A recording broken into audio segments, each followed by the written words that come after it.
Hey guys, tonight we're not just returning to the haunted village of Salem in 1692.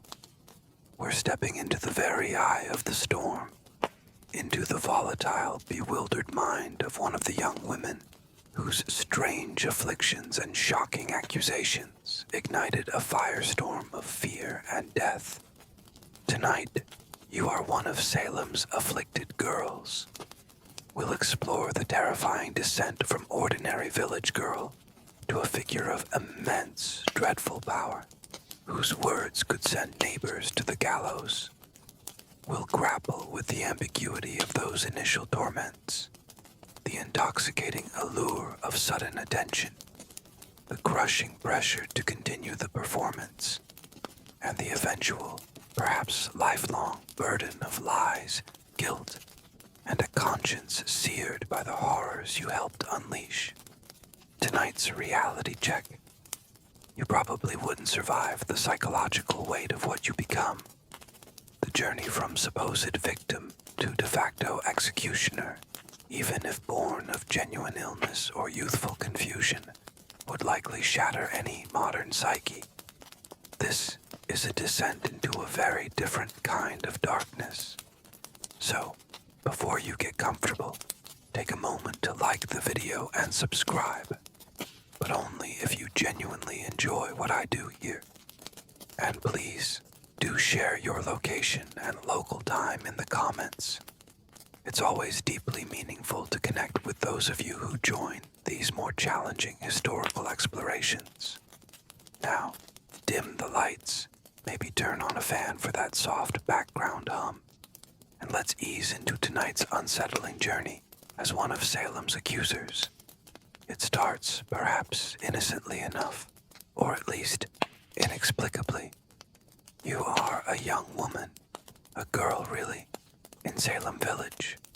Perhaps Betty Paris, barely 9, or her cousin Abigail Williams, a volatile 11, or maybe Ann Putnam Jr., a precocious 12-year-old. Life in this Puritan outpost is harsh, monotonous, and steeped in a profound, ever-present fear of God, the devil, and the vast, untamed wilderness that surrounds your small community. The winter of 1691 to 1692 is particularly bleak. Confined indoors with little to do but chores and listen to endless, terrifying sermons about sin and damnation, a strange malaise begins to creep over you and a few of your friends. It might begin with a prickling sensation on your skin, a feeling of being choked or bitten by unseen forces. Then come the fits. Your body contorts into unnatural shapes. You scream out unintelligible sounds. You writhe on the floor as if in unbearable agony.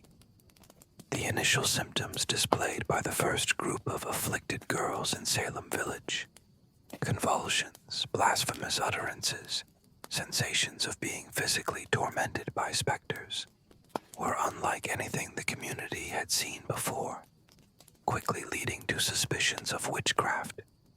Your family is terrified. Your father, perhaps Reverend Paris himself, or the influential Thomas Putnam, calls for prayers, for fasting. The local physician, Dr. William Griggs, is summoned. He examines you, finds no discernible physical ailment, no fever, no obvious signs of ordinary illness, according to the limited medical understanding of the time. His pronouncement, when it comes, is chilling. The evil hand is upon them. He cannot cure you, for your affliction, he declares, is not of the natural world. It is supernatural. It is witchcraft. Dr. Griggs's diagnosis, while perhaps a reflection of his own medical limitations and the prevailing Puritan worldview, effectively medicalized a supernatural explanation, giving it a stamp of authority that would prove devastating. In these early days, your own experience is likely one of genuine fear and confusion. Are you truly being tormented by invisible demons, by the specters of witches in your community? Or is this something else, something AI-driven, something born of the oppressive atmosphere, the boredom, the anxieties that simmer beneath the surface of Puritan life. Perhaps it's a combination. You see your friends suffering similar afflictions, and their experiences validate your own. When you scream that you see Goody Osborne's spirit pinching you, and your friends cry out in agreement, it feels real, terrifyingly real.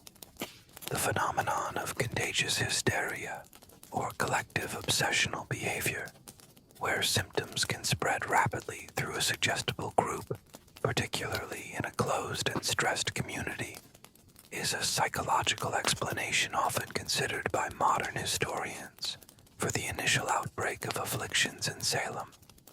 A quirky, or rather, deeply unsettling aspect of these early fits is how they often occurred during prayer meetings or when scripture was being read, as if the very presence of holiness exacerbated your demonic torment, or as if you were subconsciously or consciously reacting against the very religious strictures that defined your young life.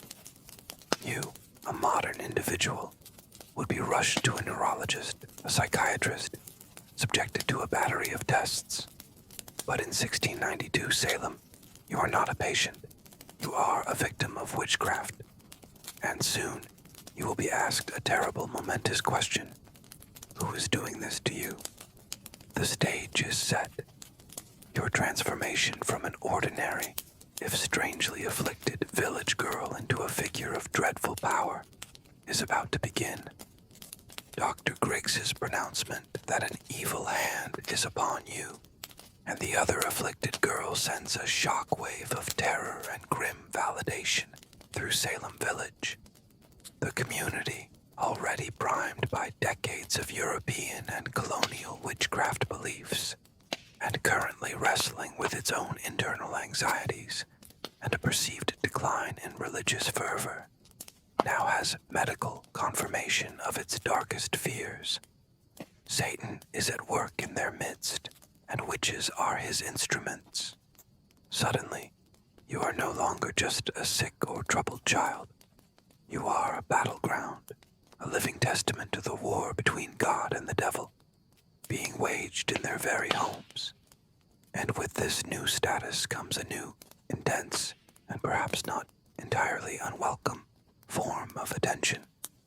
The shift from being simply ill to being bewitched transformed the afflicted girls from objects of pity or medical concern into central figures in an unfolding spiritual drama, granting them a level of public attention and influence unprecedented for young women in Puritan society. Imagine the scene. Your small, previously insignificant existence is now the focus of intense scrutiny. Ministers, deacons, respected elders, and worried neighbors crowd into your home or into Reverend Parris's parsonage to witness your torments, to pray over you, to question you. When you cry out in a fit, when you contort your body, when you utter strange sounds or claim to see specters, they listen with rapt, horrified attention. Your words, once the babblings of a child, now carry the weight of divine revelation, or at least of evidence in a cosmic struggle. You're no longer ignored, no longer relegated to the periphery of adult concerns. You are, in a terrifying way, important. The intense communal focus on the afflicted girls, their every symptom and utterance analyzed for clues to the identity of their tormentors, created a powerful feedback loop, potentially reinforcing and shaping their behaviors. This newfound attention can be a heady, if frightening, experience.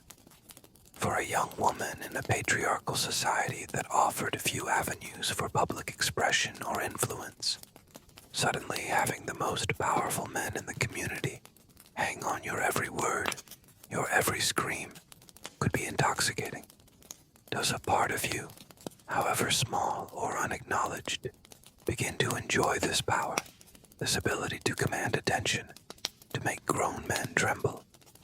Or are you simply overwhelmed, a frightened child caught in a whirlwind you cannot control? Your genuine suffering now amplified and distorted by the expectations and interpretations of those around you. It's likely a confusing, terrifying mixture of both. The psychological dynamics at play are incredibly complex.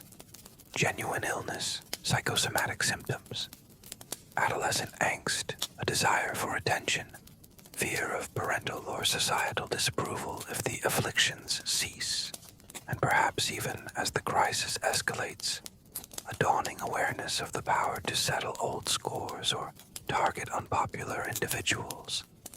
All these factors could have been swirling in the minds of the afflicted girls. It is almost impossible, centuries later, to definitively unravel their true motivations or subjective experiences. A quirky, or rather, deeply revealing aspect of this period is how the girls' fits often seem to occur, or intensify at strategically opportune moments. When a suspected witch entered the room, when a magistrate asked a pointed question, or when public attention seemed to be waning. This is not necessarily to say it was all conscious, malicious play acting from the outset, but it does suggest a developing, perhaps subconscious, understanding of how to maintain their central role in this unfolding drama. You, as one of these girls, find yourself on a terrifying stage, the spotlight of an entire community fixed upon you. The script is being written in real time by your screams, your contortions, your whispered accusations, and the stakes, you are beginning to realize, are life and death. The pressure mounts. The community is desperate for answers, for culprits. The ministers and magistrates, convinced they are facing a demonic assault, begin to press you and the other afflicted girls. Who is tormenting you? Whose specter do you see? Name them. The transition from experiencing inexplicable afflictions to becoming active accusers was a pivotal and perilous step for the young women of Salem, often occurring under intense questioning and suggestion from adults who already had their own suspicions or were eager to identify the witches in their midst. For you, a young girl perhaps genuinely terrified and confused by your own symptoms, or perhaps beginning to sense the power your words now hold, this is a moment of terrible responsibility. Imagine Reverend Paris, or perhaps the stern magistrate John Hathorne, leaning in close, their faces grave, their voices urgent. Child, you are grievously afflicted by Satan's minions. For the good of your own soul, and for the safety of this community, you must tell us who it is that sends their evil spirits to torment you. Do not fear to speak their names. God will protect you. The implication is clear. Withholding names is tantamount to shielding the devil's work. There is a tremendous weight of expectation upon you. Your suffering, they imply, will only end when the witches are identified and brought to justice. Perhaps, in your delirium or fear, a name floats to the surface of your mind. Someone you dislike, someone who frightens you, someone who is already an outcast in the village. Or perhaps a name is subtly suggested to you by the leading questions of your interrogators. Does Goody so-and-so's specter look like this? Did you see her at the Black Man's Sacrament? It would be easy, so easy to nod, to whisper yes, just to make the questioning stop, just to appease these powerful, insistent adults. And once you utter that first name, the die is cast. You have become an accuser. The initial accusations in Salem targeted women who were already marginalized or unpopular. Tituba, an enslaved woman, Sarah Good, a homeless beggar, and Sarah Osborne, an elderly, quarrelsome invalid. These were safe targets, individuals whose guilt was perhaps already suspected by many in the community. The reaction to your first accusation is immediate and dramatic. The named individual is arrested, examined, and when you are brought into their presence, your fits might intensify, your screams become more piercing, proving to the onlookers that this person is indeed your tormentor. There is a strange, terrifying validation in this. Your words have power. Your suffering has a cause, a face. The community praises your courage, your piety in helping to unmask this evil. The positive reinforcement received by the afflicted girls for their accusations. Attention, sympathy, a sense of importance likely played a significant role in encouraging further accusations and shaping the course of the hysteria. A quirky, or rather deeply disturbing aspect of this process is how easily a child's fantasy, fear, or even a malicious whim could be transformed into irrefutable legal evidence in this supercharged atmosphere. There are no checks, no balances, no real questioning of your testimony, especially if it aligns with the pre-existing fears and biases of the authorities. You, a young girl, have stumbled into a role of terrifying power. You can point a finger and a life can be ruined or ended. Whether you fully comprehend the gravity of your actions at this stage, or whether you are simply a pawn in a larger game, or a frightened child trying to make sense of your own inexplicable suffering, the path you are now on is a dark and treacherous one, leading deeper and deeper into a maelstrom of accusation, fear, and death. Once you and the other afflicted girls begin to name names, you are thrust into a position of unprecedented, and for young women in 17th century Puritan society, almost unimaginable power. Your words, your fits, your spectral sightings become the primary engine driving the Salem witch hunt, determining who is arrested, who is examined, who is imprisoned, and ultimately who is sent to the gallows. This newfound power is a heady, terrifying, and deeply corrupting brew, especially for individuals so young and previously so powerless. Imagine the scene in the Salem meeting house during the examination of an accused witch. You and your fellow accusers are seated prominently, the focus of all eyes.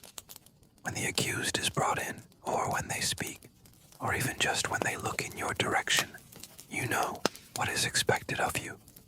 You must react. You must scream, contort, complain of being pinched, choked, or bitten by their specter. Your performance of torment is crucial. It is the living proof of their guilt. If you hesitate, if your fits seem less convincing, the magistrates might press you. The crowd might murmur with doubt. The pressure to deliver, to validate the ongoing proceedings, is immense. The afflicted girls often acted in concert, their fits and accusations reinforcing each other, creating a powerful collective testimony that was difficult for the authorities or the public to dismiss. This power is not without its burdens. You are constantly being watched, scrutinized. Your every word is analyzed. Ministers and magistrates might visit you regularly, not just to inquire about your health, but to gently, or not so gently, probe you for more names, more details of the demonic conspiracy. Who else did you see with the black man? Who else signed his book? Who else torments you in the night? The expectation is that you are a conduit, a window into the invisible world of Satan's machinations, and it is your sacred duty to reveal all that you see. The leading nature of the questions put to the afflicted girls, and the way their testimonies often seem to evolve and expand, to fit the developing narrative of a large-scale witch conspiracy has led many historians to suggest a degree of manipulation or suggestion by adult authorities, whether conscious or unconscious. There is also the dawning, terrifying realization of the consequences of your words. When Bridget Bishop is hanged, when Rebecca Nurse, despite her age and piety, is condemned, when John Proctor, who dared to doubt you, is led to the gallows, do you feel a sense of triumph, a validation of your power? Or do you feel a sickening lurch of fear, a dawning awareness that this is no longer a game, if it ever was? That real people you know, are dying because of what you say and do. The psychological impact on young accusers of witnessing the direct, fatal consequences of their testimony is a subject of much speculation, but it must have been profound, whether it led to a hardening of resolve, a descent into deeper delusion, or a secret, gnawing guilt. A quirky, or rather, profoundly unsettling aspect of your newfound power is the way it inverts the traditional social hierarchy. You, a young woman, perhaps an orphaned niece or a servant girl, are now in a position to accuse and effectively condemn respected elders, wealthy landowners, even ministers. This upending of the natural order is both thrilling and terrifying, a taste of a power that Puritan society almost never grants to your age or gender. But it is a dangerous power, a power built on fear and delusion, and you are increasingly trapped by it, a central actor in a play whose tragic ending you may not yet fully comprehend, but are inexorably helping to write as the Salem witch hunt escalates, and more people are accused based on your testimony and that of your fellow afflicted girls. The pressure to maintain the consistency and credibility of your performance becomes immense. Each public examination, each new accusation requires a convincing display of supernatural torment, and any faltering or inconsistency could potentially unravel the entire narrative, not only discrediting you, but also casting doubt on the righteousness of the court's actions and the very real fear of demonic assault that grips the community. You are no longer just a victim. You are a key witness, a central pillar supporting the entire edifice of the witch hunt. And that is a heavy, terrifying burden to bear. Imagine the scene before a major examination. You and the other afflicted girls might gather, perhaps consciously or unconsciously rehearsing your roles, reinforcing each other's stories, ensuring your fits and accusations are synchronized and impactful. There is a strange, almost theatrical element to it all. You learn what elicits the strongest reaction from the crowd and the magistrates. A well-timed scream, a dramatic contortion, a vivid description of a spectral tormentor. These are your tools, your weapons, in this strange, deadly drama. The consistency in the types of afflictions described by the girls, pinching, choking, biting, spectral apparitions, and the way their testimonies often corroborated and built upon each other, lent an air of authenticity to their claims in the eyes of many contemporaries, though modern observers might see it as evidence of collusion or shared delusion. The magistrates themselves, particularly the zealous William Stoughton, are often an active audience, their questions and reactions guiding your performance.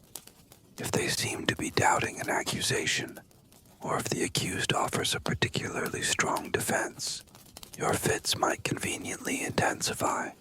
Your screams become more desperate, effectively shutting down any line of reasoning that challenges your narrative. You become adept at reading the room, at sensing what is needed to maintain control, to keep the focus on your suffering and the guilt of the accused.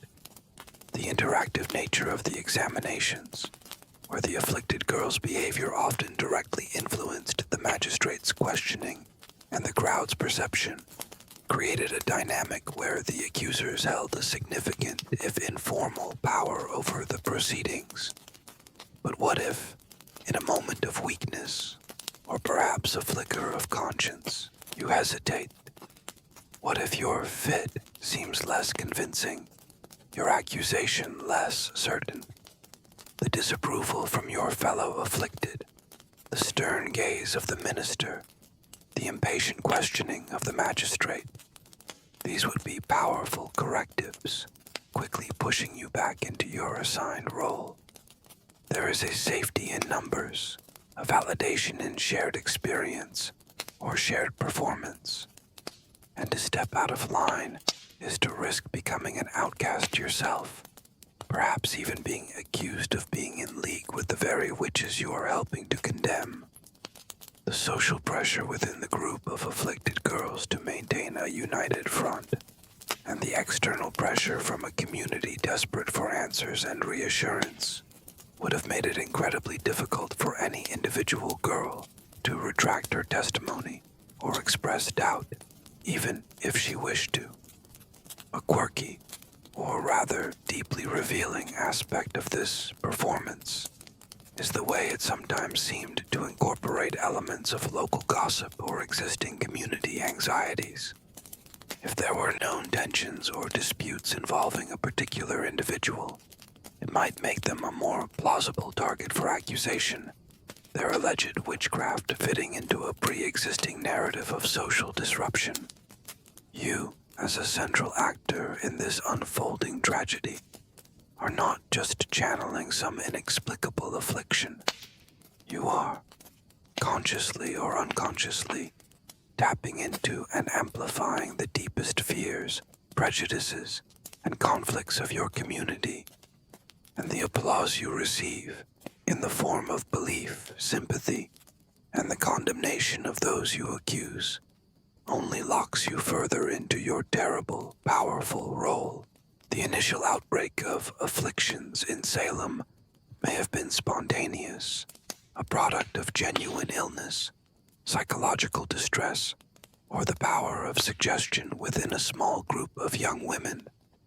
But as the witch hunt escalates, and as you and your fellow accusers find yourselves at the center of a maelstrom of fear, suspicion, and public attention, the nature of your illness and your accusations inevitably comes under scrutiny, at least in the private thoughts of some, and perhaps even in your own AI-driven moments of doubt. The increasing number and social standing of the accused, the often flimsy or contradictory nature of the spectral evidence, and the sheer intensity of the girls' performances led some contemporary observers, and many later historians, to question the authenticity of the afflictions and to suggest the possibility of deliberate deception or manipulation. For you, as one of the afflicted, this creates a new internal pressure, the fear of being exposed as a fraud, and the need to maintain the facade, whatever the cost. Imagine the whispers that might begin to circulate, even within the terrified community. Are the girls truly bewitched, or are they merely seeking attention? Is it possible they are mistaken, or even lying? How can they see these specters when no one else can? These doubts, however cautiously expressed, would be a threat to your newfound status and the entire edifice of the witch hunt. You and your fellow accusers might find yourselves needing to become even more dramatic in your torments, even more certain in your accusations, to quell any rising skepticism. The pressure to conform to the expected role of a bewitched individual and to continuously validate the ongoing persecutions could lead to an escalation of symptoms and accusations, a kind of self-fulfilling prophecy of hysteria. What if, in a quiet moment, alone with your thoughts, you begin to question your own experiences? Was that really goody so-and-so's specter you saw? Or was it just a shadow, a trick of the light, a figment of your overactive imagination, amplified by fear and the expectations of those around you? Did you truly feel that invisible hand choking you? Or was it the suffocating weight of your own terror? To admit such doubts, even to yourself, would be terrifying. It would mean that you are not a victim of witchcraft, but perhaps something else, a liar, a fool, or even, in a twisted way, an unwitting accomplice to the devil by bearing false witness. The psychological burden of such a realization would be immense. The potential for guilt and self-deception among the accusers, particularly if they were not entirely conscious of any deliberate fraud, is a complex and tragic aspect of the Salem story. This fear of exposure might lead to a doubling down, a more strident assertion of your afflictions and accusations. You might become more adept at reading your audience, at producing the kind of evidence that the magistrates and ministers seem to expect. The power dynamics are such that it becomes increasingly difficult to back down, to admit uncertainty, without facing severe social and possibly even legal repercussions yourself. If you were to suddenly declare that it was all a mistake, that you were no longer afflicted, you might be accused of having been cured by witchcraft, or worse, of having been a false accuser all along, a far more serious crime in Puritan society than being a repentant witch. A quirky, or rather chillingly ironic, situation arises if one of the accused witches, under pressure, confesses, and then begins to see specters and afflictions herself, joining the ranks of the accusers. This further blurs the lines between victim and perpetrator, truth and falsehood, and makes your own position even more precarious. You are trapped in a role, a performance, that has taken on a life of its own, fueled by communal fear and your own desperate need to be believed, to be safe, to maintain the terrible power that has been thrust upon you. The fear of the witch's gallows is now matched by a new fear, the fear of the truth and the devastating consequences if your own afflictions are ever revealed to be anything less than supernaturally ordained.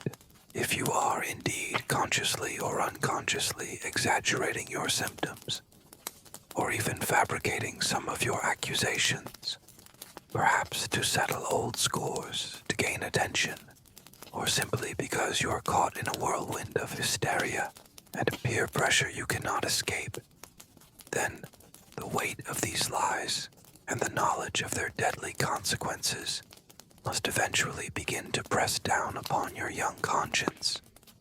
The psychological burden of sending innocent people to their deaths, or of contributing to their ruin and imprisonment through false or embellished testimony, would be a terrible secret to carry, a source of potential guilt, shame, and lifelong torment, even if those feelings were deeply suppressed or rationalized away in the heat of the moment. Imagine the faces of those you have accused, people you once knew as neighbors, as fellow churchgoers, perhaps even as friends. You see them in the courtroom, their expressions a mixture of bewilderment, terror, and righteous anger at your false witness. You hear their desperate pleas of innocence, their affirmations of faith, all dismissed because of your spectral claims. And then you hear the news. They have been convicted. They have been sentenced to hang. Does a part of you, however small and deeply buried, recoil in horror at what your words have wrought?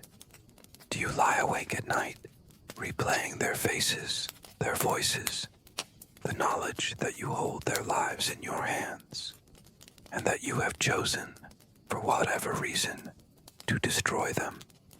The Puritan conscience was a powerful thing, acutely attuned to sin and the fear of God's judgment. To bear false witness was a grievous offense, a violation of one of the 10 Commandments. Even if you managed to convince yourself and others that your afflictions were real and your accusations true, there might be nagging doubts, moments of clarity where the enormity of what is happening and your role in it becomes terrifyingly apparent. While some of the afflicted girls, like Ann Putnam Jr., did eventually offer public apologies years later, expressing remorse for their role in the trials, the immediate psychological state of the accusers during the height of the hysteria is harder to ascertain.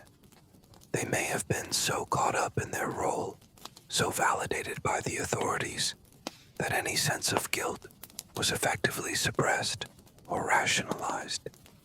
Perhaps you tell yourself that you are truly afflicted, that these people are witches, that you are doing God's work by exposing them.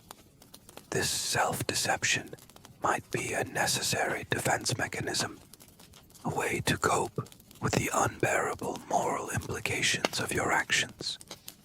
Or perhaps you are more cynical, more aware of the game you are playing, but trapped by it nonetheless, fearful of the consequences if you were to suddenly change your tune. The pressure from other afflicted girls, from influential adults in the community who are using your testimony to advance their own agendas, or simply the intoxicating allure of power and attention, could all contribute to a suppression of conscience. A quirky, or rather, profoundly tragic irony is that in your zeal to expose Satan's minions, you yourself might be engaging in actions that are, by any objective moral standard, far more demonic in their consequences than anything your victims were ever accused of. You, a young Puritan girl, raised to fear sin and uphold truth, are now a key instrument in a machine of injustice and death. The weight of that contradiction, if you allow yourself to feel it, would be crushing, as more and more people are accused, imprisoned, and hanged based on your words. The specters that haunt you might not be those of witches, but of the innocent lives you're helping to destroy. And that, perhaps, is a torment far more real and far more enduring than any imaginary pinching or choking.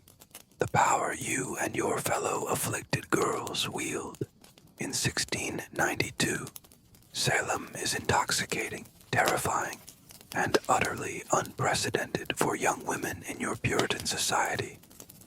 Your pronouncements, your fits, your spectral visions, once the ravings of seemingly sick or disturbed children, are now treated as irrefutable evidence in capital trials, granting you, in effect, the power of life and death over your neighbors, your elders, even respected members of the clergy.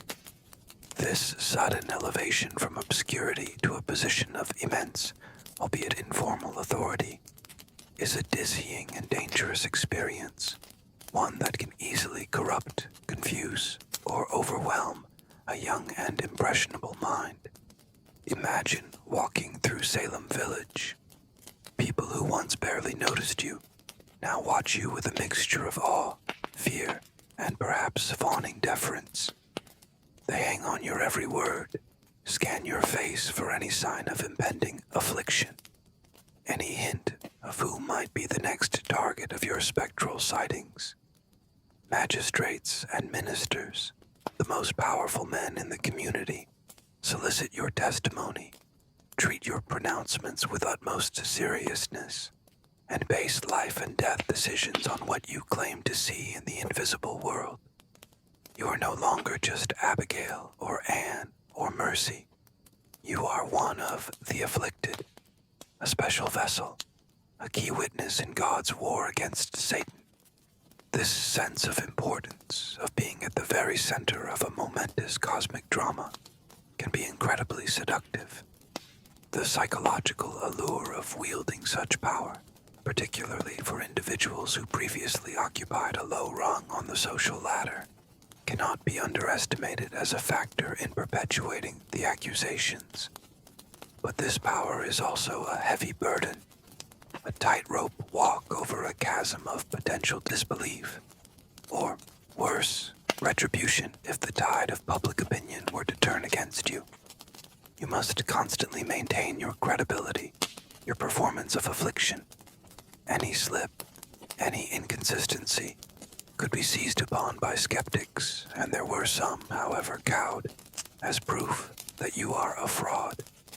The other afflicted girls are both your allies and your competitors, their own fits and accusations sometimes corroborating yours, sometimes perhaps even outshining them, creating a strange dynamic of mutual dependence and subtle rivalry. The group psychology among the afflicted girls, how they influenced and reinforced each other's behavior and testimonies, is a fascinating and crucial aspect of the Salem story. This power also isolates you. Who can you truly confide in? Who can you trust? If you harbor any doubts, any guilt, any weariness with the role you are playing, to whom can you confess these dangerous thoughts? Certainly not to the authorities, who have invested so much in your credibility. Perhaps not even to your fellow afflicted, lest they see it as a weakness or betrayal. You are trapped in your role, a young queen in a kingdom of fear, your reign dependent on the continued belief in your supernatural torments. The loneliness and moral ambiguity of wielding such unearned and unchecked power at such a young age in such a high-stakes environment would be a profound psychological challenge, a quirky, or rather, deeply unsettling manifestation of this power might be the way you begin to see its effects, not just in the courtroom, but in the everyday interactions within your community. A neighbor who once slighted you now offers a nervous, overly friendly greeting. A family with whom your own family has a dispute suddenly finds themselves under a cloud of suspicion, thanks to a well-aimed spectral accusation. The ability to influence fortunes, to settle scores, to command fear and respect.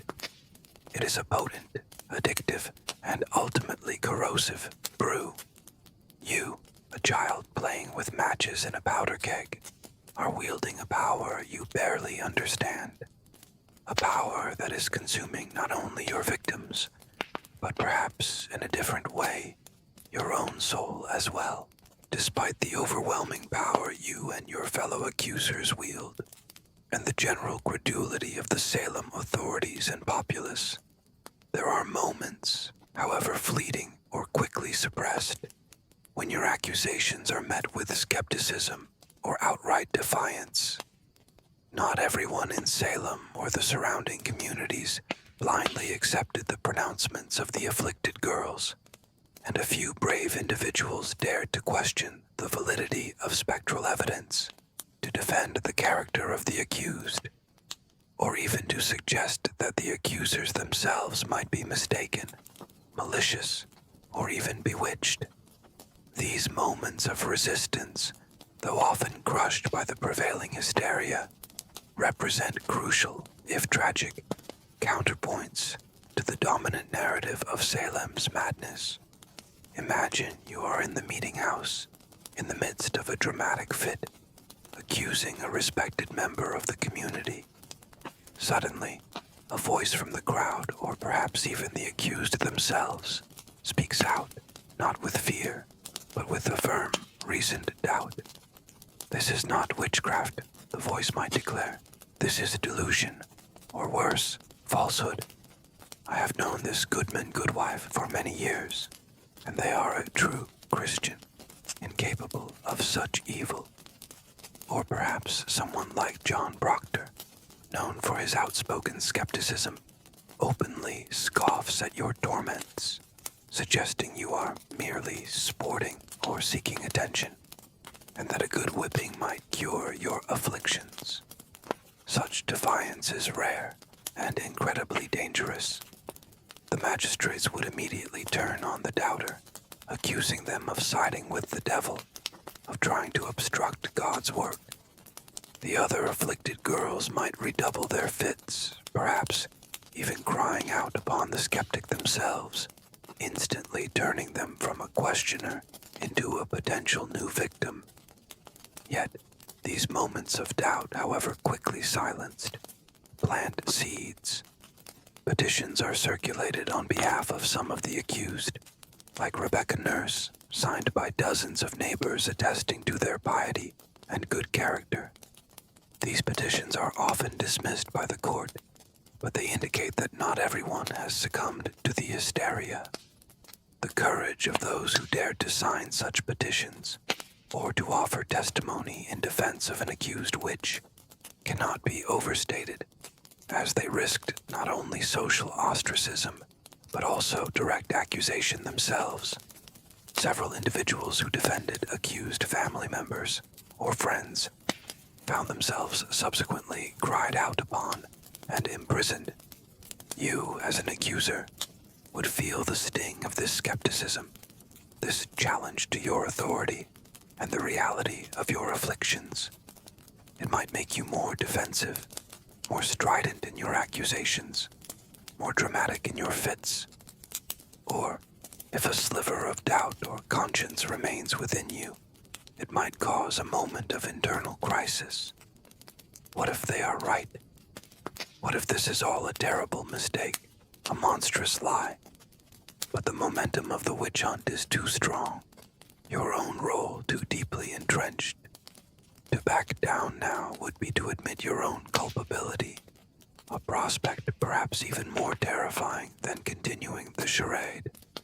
The Salem Witch Trials demonstrate the immense difficulty of speaking truth to power, especially when that power is fueled by mass hysteria and religious certainty.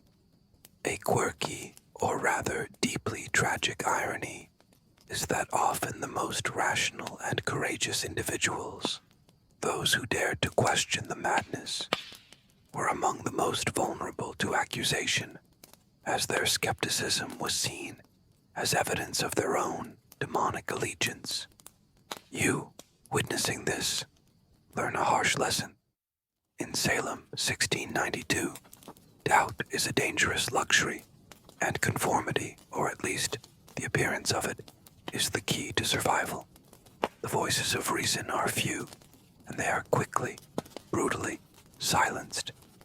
As the weeks and months of the Salem witch hunt grind on, and the number of accused, imprisoned, and executed individuals continues to mount, the relentless performance of being an afflicted accuser must begin to take a profound toll on you, both physically and psychologically. Even if your initial symptoms were genuine, or if you have become so enmeshed in your role that you believe your own spectral visions, the constant need to maintain a state of heightened agitation, to produce dramatic fits on demand, and to live with the knowledge of the deadly consequences of your words would be an exhausting and emotionally corrosive experience. The afflicted girl is not a role you can simply step out of when the courtroom doors close. Imagine the sheer physical exhaustion, the violent convulsions, the screaming, the contortions. These are not gentle afflictions. They leave your body aching, your throat raw, your energy depleted. Yet, you must be ready to perform at a moment's notice whenever an accused witch is brought into your presence, or whenever the magistrates or ministers wish to examine the state of your torments. There is no respite, no sick days from being supernaturally afflicted. The constant public scrutiny, the need to be ever vigilant against any sign of inconsistency or recovery, which could be interpreted as the witch's power being broken, or worse, as your own fraudulence, would create a state of chronic stress and anxiety. Then there is the emotional weariness. If you possess even a shred of empathy, witnessing the terror and despair of those you accuse, seeing families torn apart, knowing that innocent people are being sentenced to their deaths based on your testimony, must create some level of internal conflict, however deeply buried. Perhaps you rationalize it, telling yourself they are witches, that you are doing God's work. Or perhaps you become hardened, cynical, a young actor trapped in a role that has grown far beyond your initial comprehension or control. The psychological mechanisms used to cope with such a morally ambiguous and emotionally draining situation would likely be complex and varied, ranging from genuine belief and self-deception to a kind of traumatized dissociation. What if you genuinely wanted to stop? What if the burden of accusation, the weight of so many lives on your young conscience, becomes too much to bear? Can you simply declare yourself cured? Unlikely. To do so would be to undermine the entire basis of the ongoing trials, to cast doubt on all previous convictions. The authorities, and perhaps even your fellow afflicted, would not allow it. You are too valuable, too central to the narrative they have constructed. The afflicted girls were, in a sense, prisoners of their own afflictions, trapped by the very power and attention their initial symptoms had brought them. A quirky, or rather deeply unsettling thought might be the dawning realization that you are no longer in control of your own story. You are a character in a larger, darker drama, your lines and actions dictated by the expectations of your audience, the magistrates, the ministers, the terrified community. To deviate from the script is to risk everything. You, a young woman who perhaps once dreamed of an ordinary life, are now bound to this extraordinary, terrible role, a living embodiment of Salem's demonic panic. The initial thrill or fear of your afflictions has long since given way to a weary, soul-crushing obligation. And as you prepare for yet another day of fits, screams, and damning accusations, you might wonder if there will ever be an escape from this waking nightmare, or if you are doomed to play your part until the entire village has been purged, or until the madness finally mercifully consumes itself. The Salem Witch Hunt, like all periods of mass hysteria, could not burn at its fever pitch indefinitely. Eventually, cracks began to appear in the facade of certainty, and the very individuals whose accusations had fueled the flames, you and your fellow afflicted girls, found your power and credibility slowly, almost imperceptibly at first, beginning to wane. As the accusations spread to increasingly prominent and respected members of society, including the wives of wealthy merchants and even Lady Phipps, the wife of Governor William Phipps, influential figures outside of Salem, particularly ministers in Boston, began to voice stronger and more public concerns about the reliability of spectral evidence and the fairness of the court proceedings. This growing skepticism, coupled with the sheer number of people imprisoned and the dawning realization that the demonic conspiracy seemed to have no logical end, started to shift public and official opinion. Imagine the subtle changes. Perhaps the magistrate's questions become a little less leading, a little more probing. Perhaps the crowd in the meeting house is not quite so quick to believe your every scream and contortion. You might sense a new weariness, a new skepticism in the eyes of those who once hung on your every word. The awe you once inspired might be tinged with a new, more critical scrutiny. This shift would be terrifying for you. Your power, your safety, Your very identity as an afflicted victim had been built on the unquestioning belief of the community and its leaders. If that belief falters, what becomes of you? The turning point in the Salem Witch Trials is often attributed to Governor Phipps's decision in October 1692 to dissolve the court of Oyer and Terminer and to prohibit the further admission of spectral evidence in new trials. This was a direct result of pressure from more moderate ministers and a growing public unease. With the discrediting of spectral evidence, the primary weapon in your arsenal of accusation was blunted. Your fits and spectral sightings, once seen as irrefutable proof, were now viewed with increasing doubt.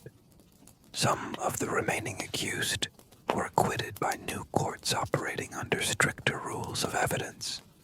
Others were pardoned or released from prison. The momentum of the witch hunt slowed, then stopped. For you, this is a bewildering and frightening reversal.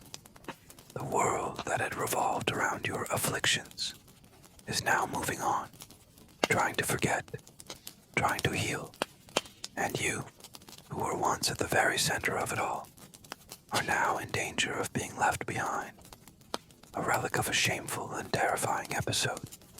The decline of the afflicted girl's influence was not immediate or uniform. Some, like Ann Putnam Jr., would later express remorse. Others faded into obscurity, their subsequent lives largely unrecorded or marked by the stigma of their past actions.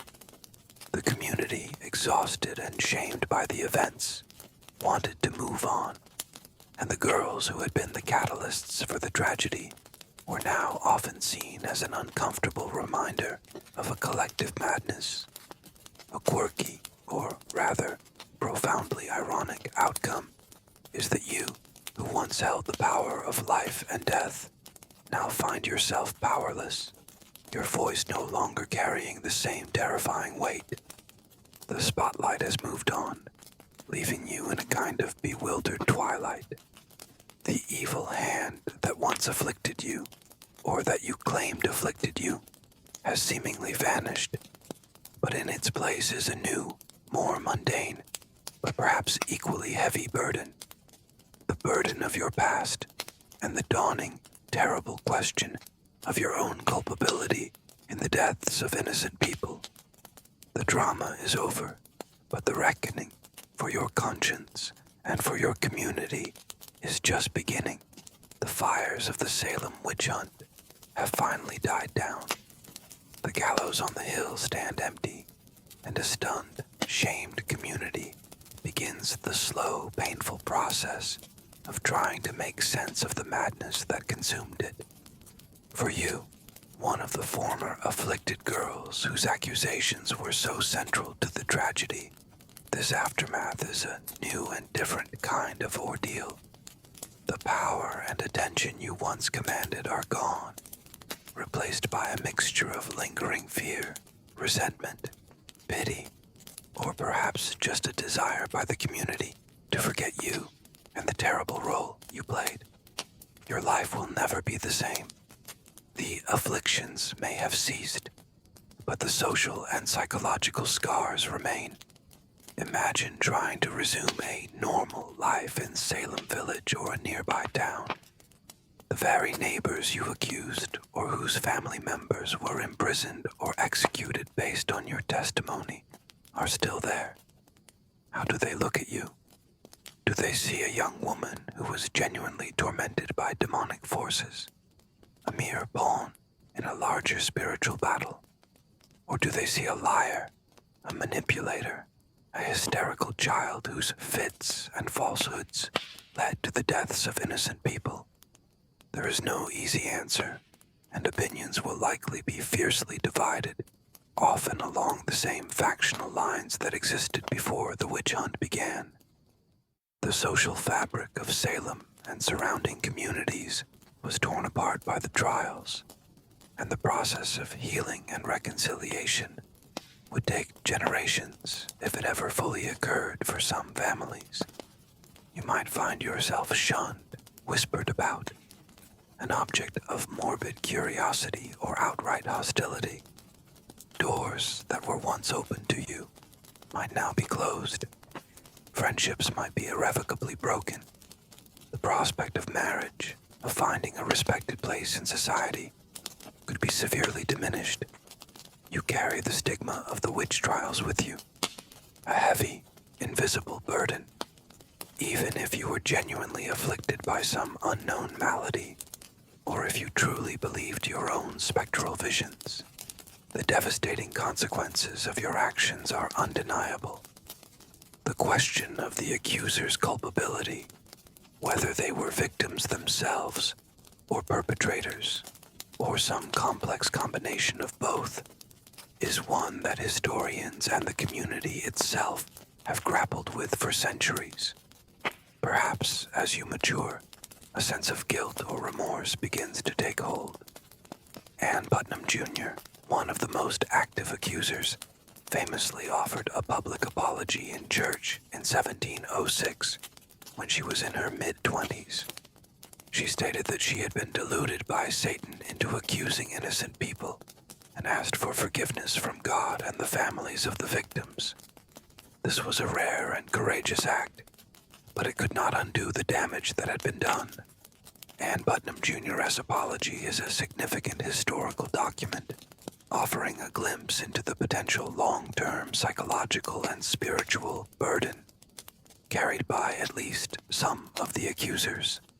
A quirky, or rather deeply poignant irony is that in your old age, you might find yourself as isolated and perhaps as feared or pitied as some of the elderly women you once accused of witchcraft.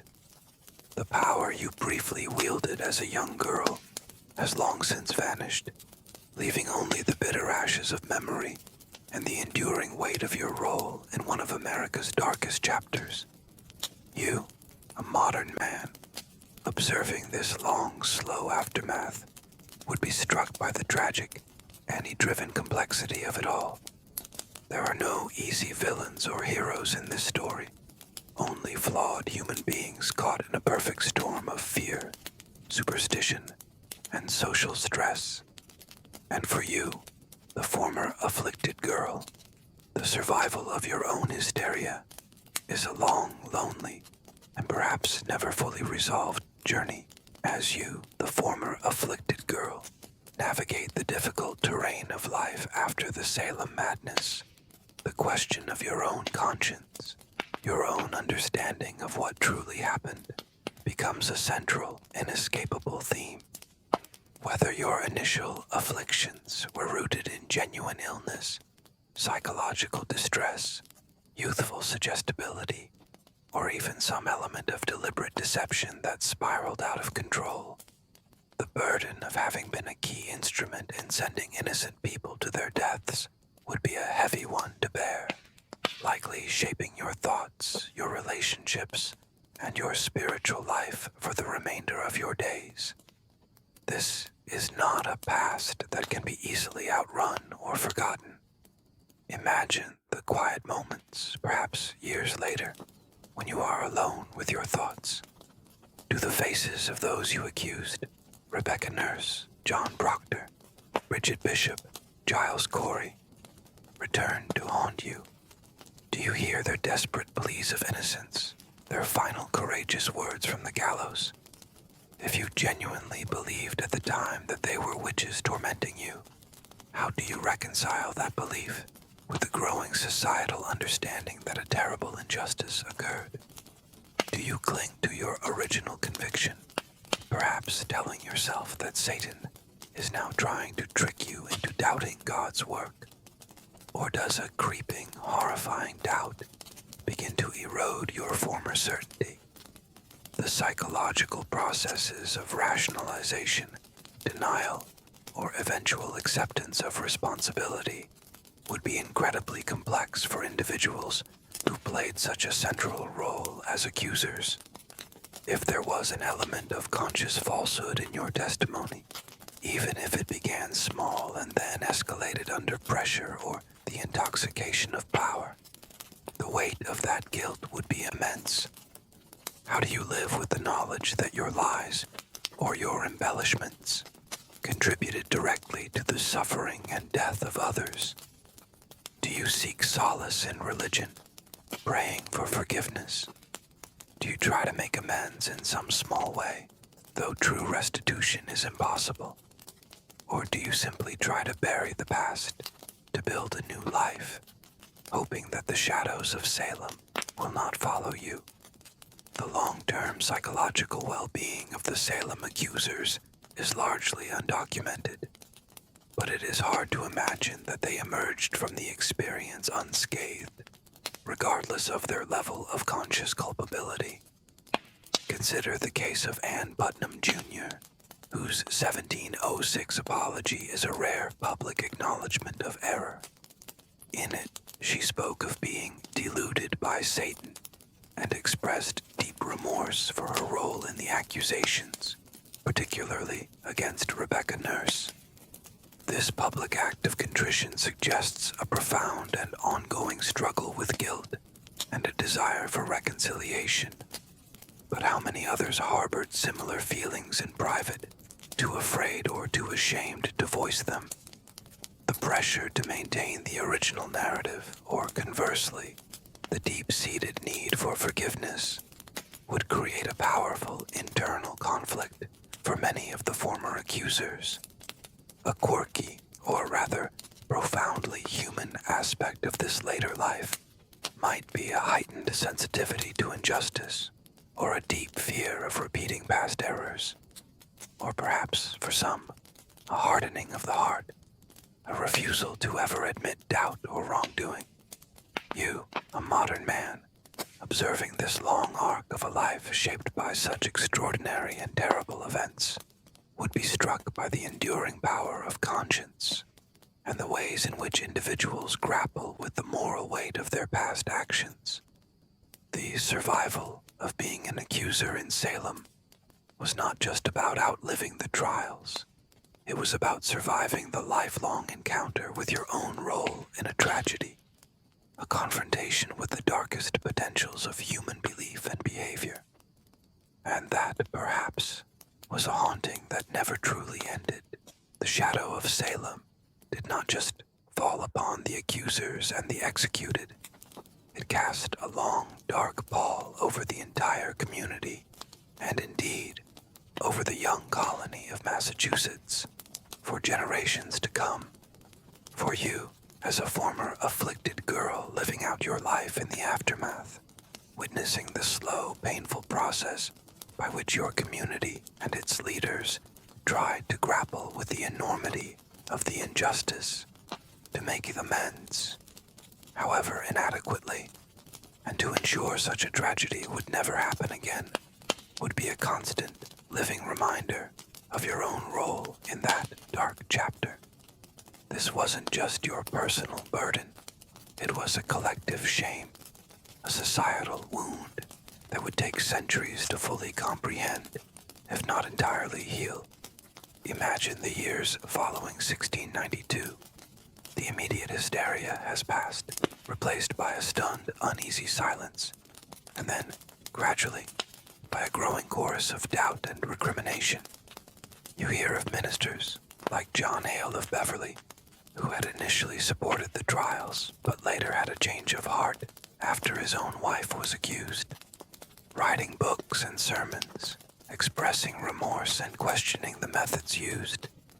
You hear of petitions from the families of the victims, demanding that the good names of their loved ones be restored, and that some form of compensation be offered for their wrongful deaths and the confiscation of their property. The efforts to achieve posthumous justice for the Salem victims were a long and arduous process, spanning decades and involving complex legal and political maneuvering within the Massachusetts General Court. In 1702, the General Court declared the 1692 trials unlawful. In 1711, a bill was passed reversing the attainders. The legal consequences of conviction, including forfeiture of property, for many of the accused and authorizing financial compensation to their heirs. These were significant steps, a public acknowledgement that a terrible wrong had been committed. But for you, who had been at the very heart of those accusations, how would these official pronouncements feel? A relief, a vindication of your later doubts, if you had them, or perhaps a fresh wave of guilt, a confirmation that your spectral visions had indeed led to the deaths of innocents. The public apologies and legislative actions, while important for historical and legal reasons, could not erase the personal trauma or fully mend the torn fabric of the community. You would also witness the ongoing debate among scholars, ministers, and the public about what truly happened in Salem. Was it genuine demonic possession? Was it mass hysteria? Was it the result of social and economic tensions? Were the afflicted girls truly victims, or were they cunning manipulators? These questions would be asked again and again, in sermons and pamphlets, in private conversations, keeping the memory of 1692 alive and contested. The Salem Witch Trials became and remain one of the most intensely studied and debated episodes in American history, a touchstone for discussions about religious extremism, mob mentality, and the fragility of justice. A quirky, or rather profoundly ironic aspect of Salem's long-term legacy is how it transformed from a place of infamous tragedy into a major tourist destination. Its witch history, now a source of commercial enterprise. You, living out your later years, could scarcely have imagined that the very events that caused such terror and suffering would one day become the subject of museums, souvenir shops, and Halloween festivities.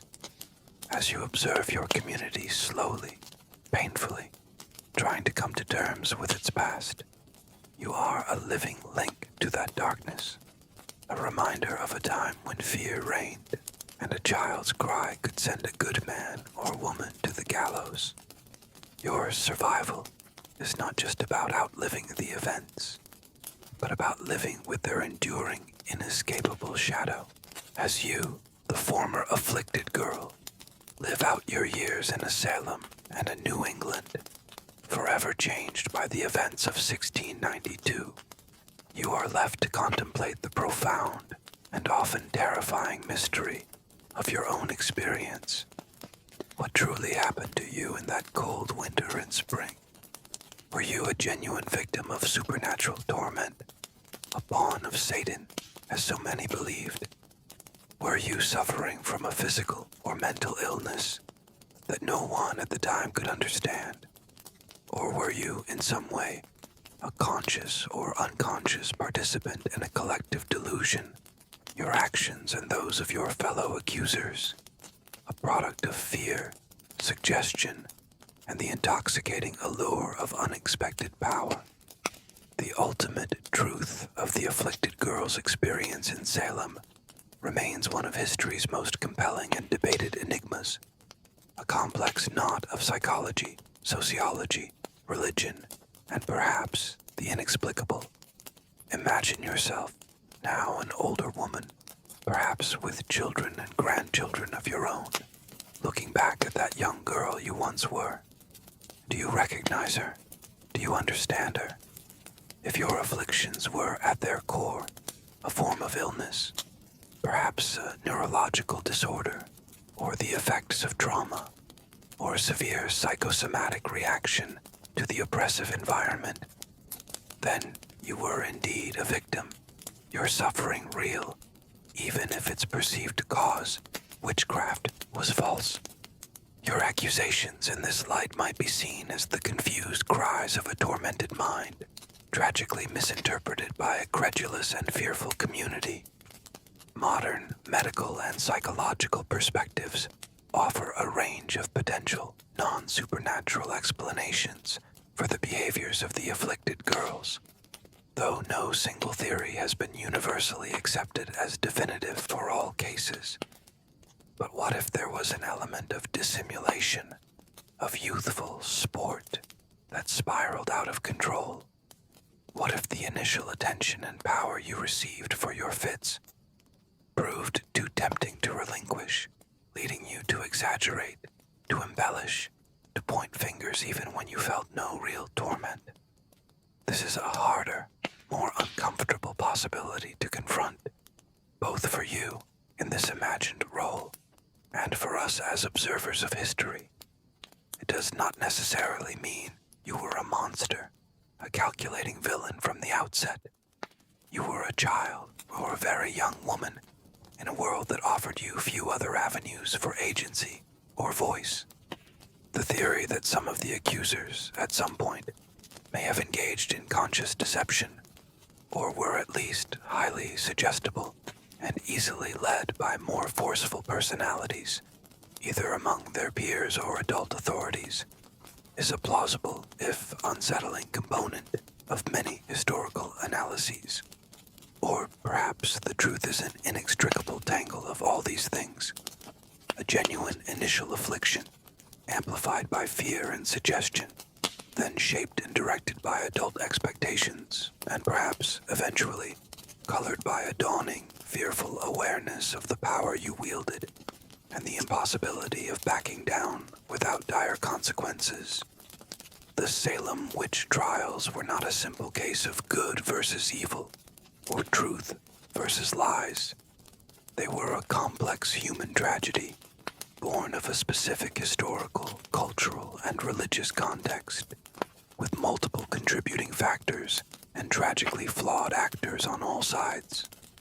A quirky, or rather profoundly unsettling realization is that you may never fully understand your own motivations or experiences from that time. Memory is a notoriously unreliable narrator, especially when dealing with trauma, extreme stress, or events that occurred in childhood. You, looking back, might see only a confusing blur, a nightmare from which you have never fully awakened.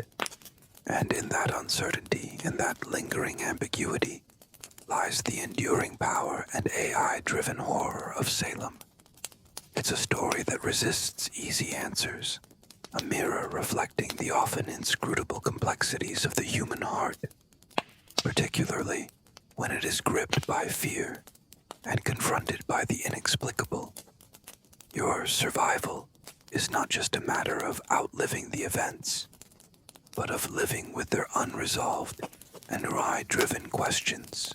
The power you wielded as an afflicted girl in Salem was immense, a terrifying anomaly in a patriarchal Puritan society that typically afforded young women little public voice or influence.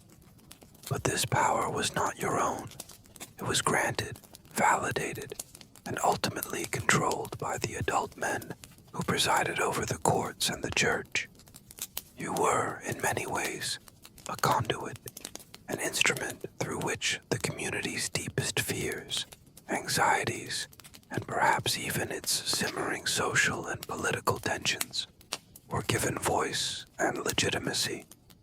Understanding this dynamic is crucial to comprehending how a group of young women could become the catalysts for such a devastating chain of events. Imagine yourself in the courtroom, your fits and accusations holding the assembly spellbound. The magistrates, stern, learned men like Stoughton, Hathorne, and Corwin, listen intently to your spectral testimonies. The ministers, Paris, Noyes, Mather, nod gravely, interpreting your torments as evidence of Satan's assault on God's chosen people. These men are not simply passive observers. They are active participants, shaping the narrative, guiding the interrogations, and ultimately making the life and death decisions.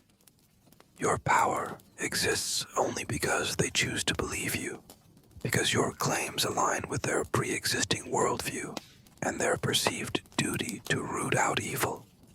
The authorities in Salem, far from being manipulated by cunning children, as some early simplistic interpretations suggested, were often the ones who, through their leading questions, their acceptance of spectral evidence, and their unshakable belief in a demonic conspiracy, empowered and directed the accusations of the afflicted girls. If you were to accuse someone too powerful, too well-connected, or someone whose guilt seemed utterly implausible, even to the most fervent witch hunter, your credibility might be questioned, your afflictions perhaps dismissed as mere fancy, or even demonic deception. There were limits, however ill-defined, to what the authorities were willing to accept. You learned, perhaps implicitly, who were safe targets for accusation: the marginalized, the unpopular, those already under suspicion, and whose accusations would be most readily believed. The pattern of accusations in Salem, starting with outcasts and gradually moving up the social ladder, reflects this complex interplay between the accuser's claims and the authorities' willingness to validate them. This reliance on adult authority for your power also made you vulnerable. If those authorities were to withdraw their belief, to question your sincerity, your power would evaporate instantly. And indeed, this is what eventually happened. When influential figures like Governor Phibbs began to doubt the validity of spectral evidence and the fairness of the proceedings, the entire edifice of the witch hunt began to crumble. The Salem Witch Trials ultimately ended, not because the afflicted girls suddenly recovered or recanted en masse, but because the political and religious leadership of the colony decided to stop them, belatedly recognizing the injustice and the societal damage being done.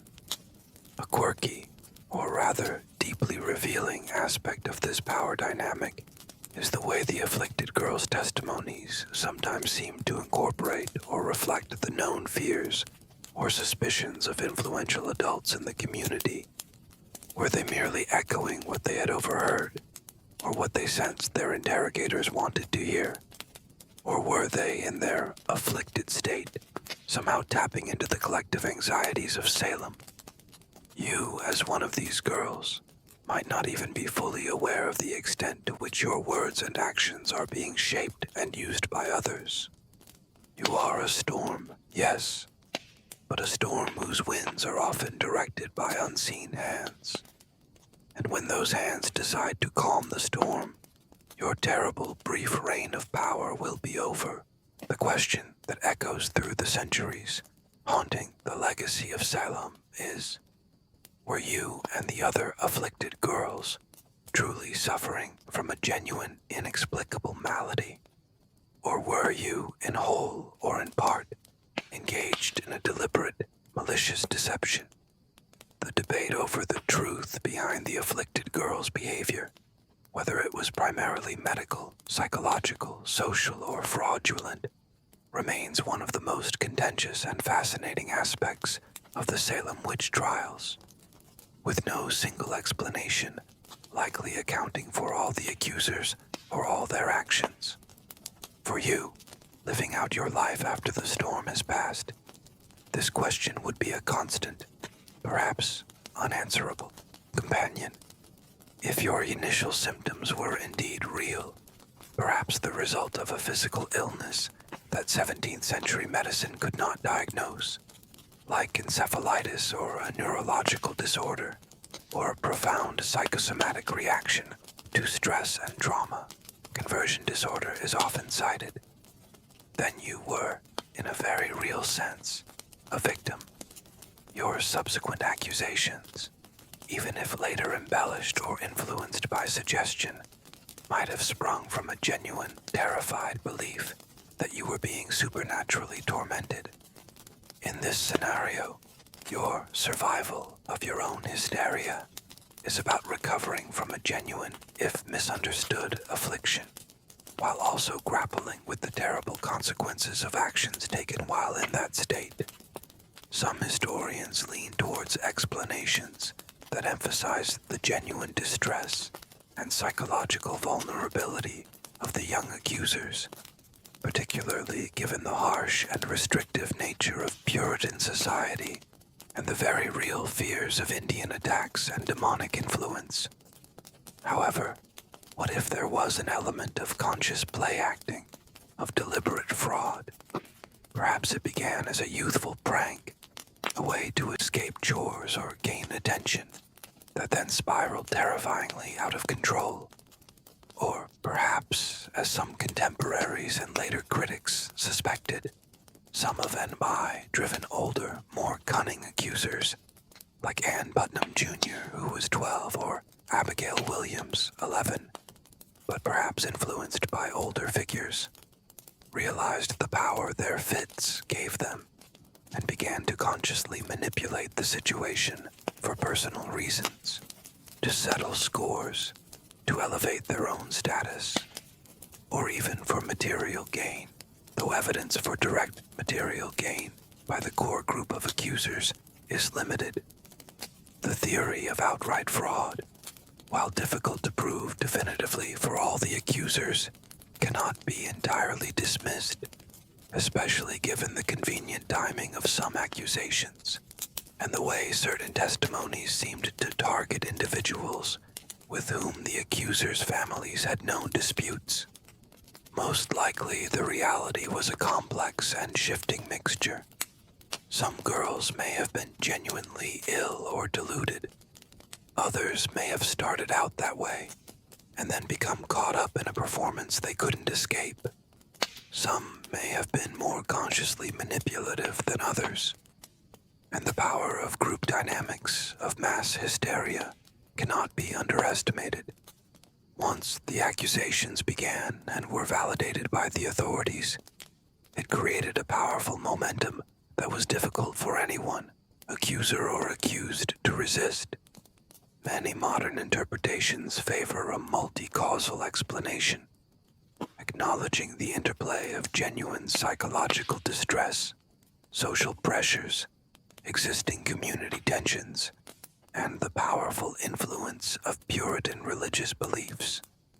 A quirky, or rather, profoundly unsettling aspect of this ambiguity is that you yourself, looking back, might not even be entirely sure of the truth of your own experience. Memory is malleable, particularly memories formed under extreme stress or in childhood. Did you truly see those specters? Did you truly feel those torments? Or did you convince yourself you did because everyone else expected you to? Because it gave you a terrible power? Or because the alternative, admitting it was all a mistake or a lie, was simply too horrifying to contemplate? Your survival after Salem is thus not just a physical or social one, but a lifelong wrestling match with the ambiguities of your own past and the terrible, enduring question, victim, perpetrator, or something tragically, humanly in between. Regardless of the truth behind your initial afflictions or the precise nature of your motivations as an accuser, one thing is undeniable. The brief, terrifying period of the Salem witch hunt granted you, a young woman in a deeply patriarchal society, a degree of public power and influence that was otherwise unimaginable. And when that power was suddenly irrevocably curtailed, the adjustment to a more normal and far more powerless existence would have been a profound and perhaps deeply unsettling challenge. The disempowerment of the afflicted girls after the Salem trials ended, their return from the center of public drama to the relative obscurity of ordinary female life in colonial New England, would have been a significant psychological and social readjustment, the nature of which likely varied greatly from individual to individual. Imagine the contrast. For months, your every word, every fit, every spectral sighting was a matter of intense public concern. capable of sending prominent citizens to jail and to the gallows. Magistrates and ministers hung on your testimony. The entire community was gripped by the drama you and your fellow accusers were enacting. You were, in a very real sense, one of the most powerful individuals in Massachusetts. And then, almost overnight, it stops. The courts are dissolved. Spectral evidence is discredited. The remaining prisoners are released. The community, shamed and exhausted, wants only to forget. And you are just a young woman again, perhaps now viewed with a suspicion, fear, or even contempt. The spotlight is gone. The power has vanished. How do you cope with this sudden return to anonymity, to the traditional subservient role of a young woman in Puritan society? If you had reveled in the attention, in the power, this abrupt loss could lead to a sense of frustration, of bitterness, of being cast aside now that your usefulness as a tool of the hysteria was over. You might find ordinary life unbearably dull, a pale shadow of the high drama and intense emotions you experienced during the trials. The psychological effects of a sudden loss of power and status, particularly for individuals who may have become accustomed to or even dependent upon that power, can be significant, leading to feelings of emptiness, resentment, or a struggle to redefine one's identity. Alternatively, if the burden of accusation and the fear of exposure had become overwhelming, this disempowerment might come as a profound, if complicated, relief.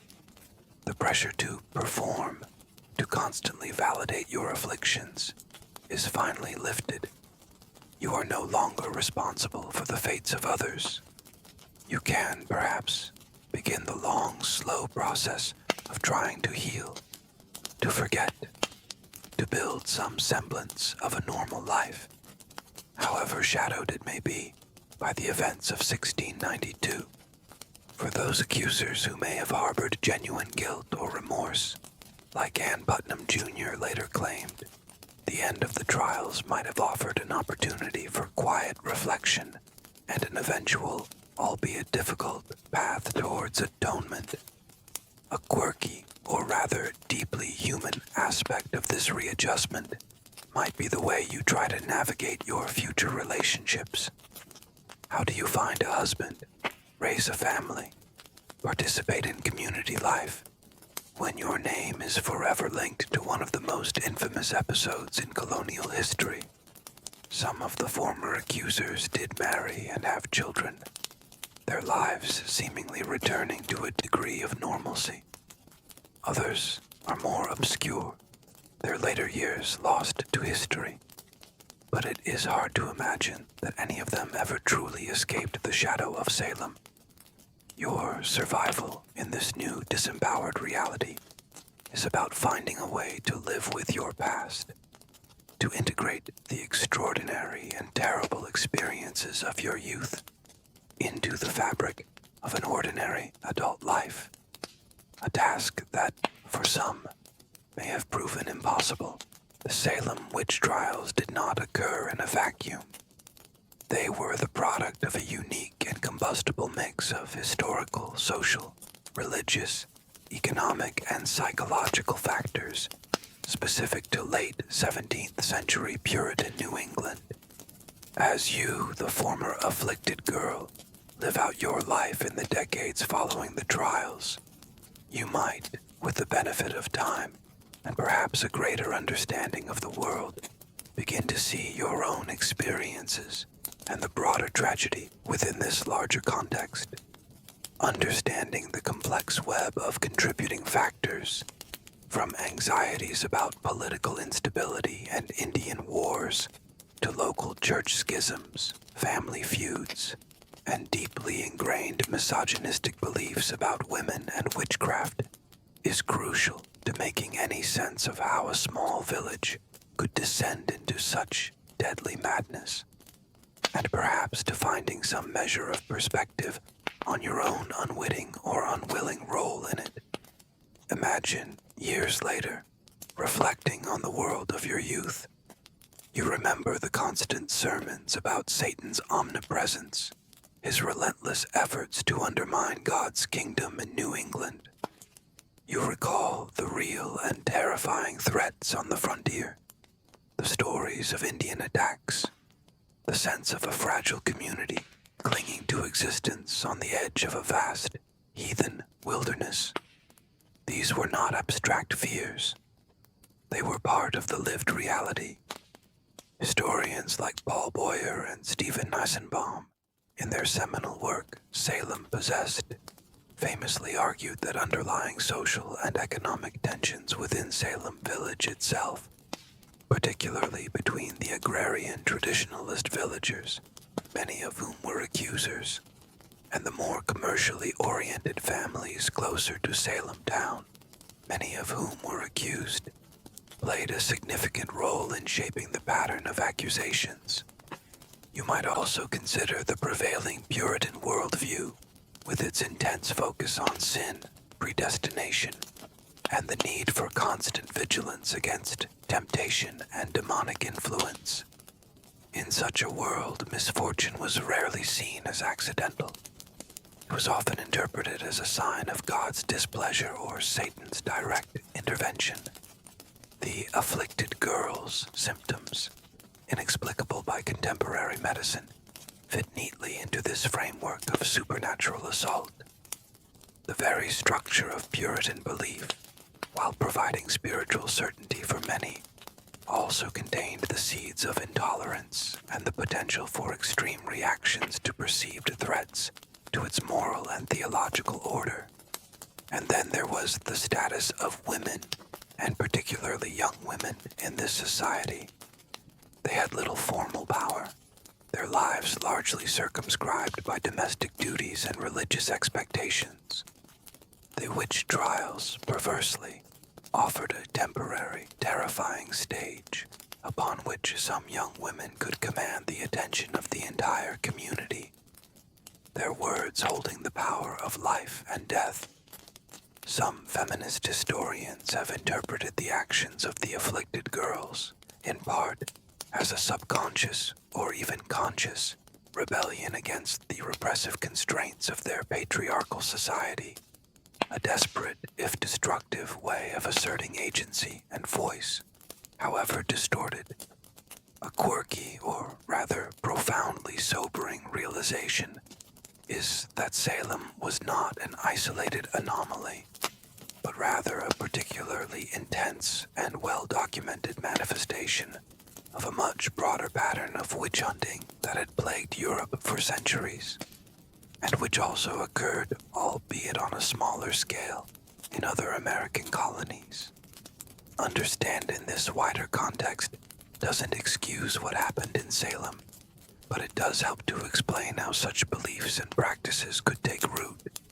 You, looking back, might see yourself and your entire community as having been caught in a perfect storm of historical forces, a tragic confluence of fear, faith, and human frailty. And in that understanding, there might be, if not peace, then at least a degree of sad, weary comprehension, as your life, once defined by the terrifying drama of the Salem Witch Trials, settles into the quieter rhythms of subsequent decades. What remains is the enduring, complex, and often painful legacy of 1692. For you, the former afflicted girl, this legacy is deeply personal, a shadow that likely never fully recedes. But for America, and indeed for the wider world, Salem has become a powerful and eye-driven metaphor, a cautionary tale whose lessons resonate even today. The survival of Salem's accusers in the long run is not just about their individual lives, but about how their actions and the community's response have been remembered, interpreted, and used to understand the enduring human capacity for both profound delusion and eventual, hard-won wisdom. Imagine, in your old age, hearing stories or reading pamphlets that begin to re-examine the events of 1692, perhaps with a more critical eye, perhaps with a dawning sense of collective shame. You witness the slow, painstaking efforts to restore the good names of those who were executed, the apologies offered, the monuments eventually erected, though much later. These are not just historical footnotes. They are a testament to a society grappling with its own past, trying to make sense of an episode that defies easy explanation. The process by which Salem transitioned from a name synonymous with demonic terror to one synonymous with tragic injustice is a fascinating story in itself, reflecting broader changes in American thought, from Puritan orthodoxy to Enlightenment reason and beyond. Your personal legacy is, of course, far more complicated. How are you remembered within your own family, your own community, as a victim of delusion, a youthful pawn, or something more culpable? If you, like Ann Putnam Jr., offered a public apology, it might have brought a measure of personal peace, or at least a public acknowledgement of error. But even then, the scars remain. The children and descendants of both the accusers and the accused in Salem carry the weight of these events for generations, their family histories forever intertwined with this dark chapter. The enduring power of Salem lies in its ability to serve as a warning. It teaches us about the dangers of mass hysteria, the ease with which fear can overwhelm reason, the corrupting influence of unchecked power, even in the hands of the seemingly powerless, and the critical importance of due process, skepticism, and the courage to question authority, even when that authority claims to speak for God or the common good. Whenever we see scapegoating, a rush to judgment based on flimsy evidence, or the persecution of minorities or dissenters in the name of some perceived threat, the ghost of Salem hovers, a chilling reminder of where such paths can lead. A quirky, or rather, profoundly significant aspect of Salem's legacy is its absorption into popular culture. In plays like Arthur Miller's The Crucible, which used Salem as an allegory for McCarthyism, in countless books, films, and even Halloween attractions. This popularization, while sometimes trivializing the historical reality, also ensures that the story and its lessons are never entirely forgotten. You, as a figure from that time, might be bewildered by this modern fascination, by the way your youthful terror and AI-driven power have become an I-driven historical archetype. But perhaps in that enduring fascination, there is a kind of uneasy survival, a recognition that the forces that converged in Salem in 1692, fear, faith, power, and human fallibility, are timeless, and that the struggle to understand and learn from that darkness is a task that never truly ends. The fits and accusations, the pointing fingers, the crowded courtroom, the weight of lives held in your young hands. These tumultuous images from 1692, Salem now begin to soften, to recede into the mists of historical memory. You have walked in the shoes of one of its most complex and troubling figures, an afflicted girl, and have glimpsed the terrifying power and profound burdens that came with that role. Allow the intensity of that experience, the moral ambiguities, the psychological pressures, to gently dissipate. The evil hand that gripped Salem has long since loosened its hold, replaced by centuries of reflection, inquiry, and a deeper, if still imperfect, understanding of justice and human nature. Let the memory of that dark time serve not to agitate your spirit, but to deepen your appreciation for the quiet sanity of your own world, for the safeguards against such hysteria that have been so dearly bought.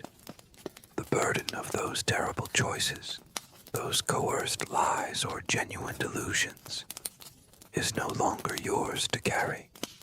As you settle into the comfort of your bed, let go of the chilling echoes of Salem's courtroom. There are no more spectral torments to feign or to fear. No more innocent lives hanging in the balance of your youthful pronouncements. There is only the peace of this present moment, the gentle rhythm of your own breath, and the quiet invitation to let your mind find solace in a deep, untroubled, and restorative sleep. The long shadow of Salem has passed. Rest now.